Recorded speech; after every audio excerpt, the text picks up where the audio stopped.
the lament, the story tells about a father and his great despair for his dead son. Iona, the father, is a Russian sleigh driver who desperately tried to share his grief with strangers. Iona wanted someone to listen to him, to somehow feel his grief, in order for him to feel better. This reading shows the harshness of human nature. It takes a powerful look at the lack of human involvement and compassion toward one man's grief. Iona tries unsuccessfully, 3 times, to find an outlet to his pain. Only resorting to the faithful ear of his horse does Iona reach resignation from the death of his son. Iona's first fare was a military officer.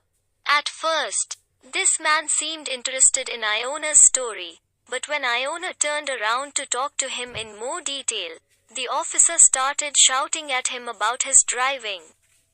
This resulted in the military officer tuning Iona out. Iona's next fare was 3 obnoxious young men. They were unruly and offensive towards Iona, but he gave them a ride anyway, hoping they would just listen to him. Unfortunately, one of the men replied, "We shall all die," and Iona received no sympathy from them. Finally, when he could no longer hold his thoughts in any longer, he took his horse back to the stable. He came upon another cabman and Iona told him about his grief only to find the cabman was fast asleep. Iona wanted to tell someone the details of his son's death, yet no one showed an interest. This only drove him deeper into grief and only intensified his emotions. He watches crowds of people go by and the narrator adds, "Can he not find among these thousands someone who will listen to him?"